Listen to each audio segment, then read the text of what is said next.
السلام علیکم ورحمت الله وبرکاتو. قدرمنو خویندو ورونو، امید ده چې ټول به روغ جوړ او صحت جامې مو پر تن وي. قدرمنو خویندو ورونو، د دغه چینل څخه به تاسو ته د جرمني ژبې لغتونه په پښتو ژبه وړاندې کیږي.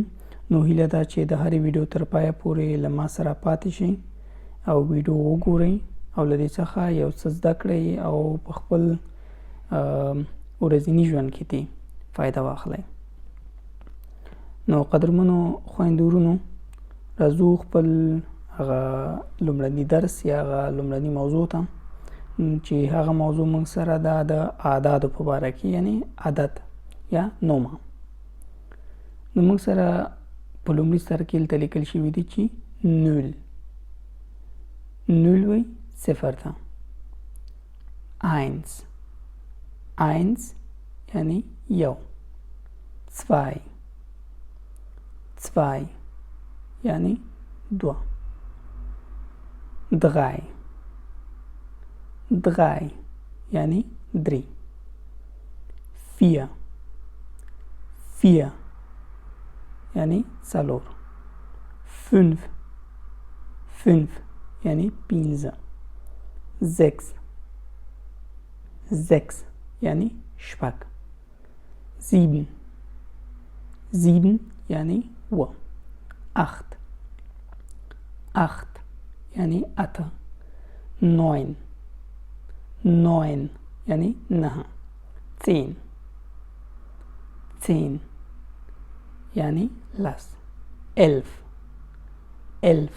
یعنی یولس.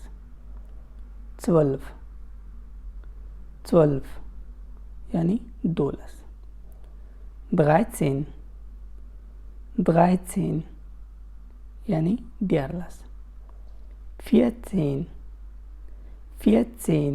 یعنی څوارلس. fünfzehn یعنی پنځلس. sechzehn یعنی شپاړس. siebzehn یعنی اوولس.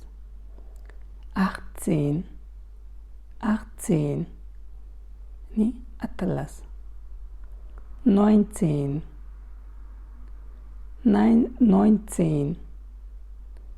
یعنی نولس. zwanzig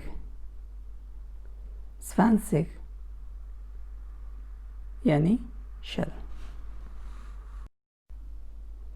dreißig دیرش. vierzig یعنی څلوېښت. fünfzig یعنی پنځوس. sechzig شپېته. siebzig یعنی اویا. achtzig یعنی اتیا. neunzig یعنی نوي. hundert یعنی سل.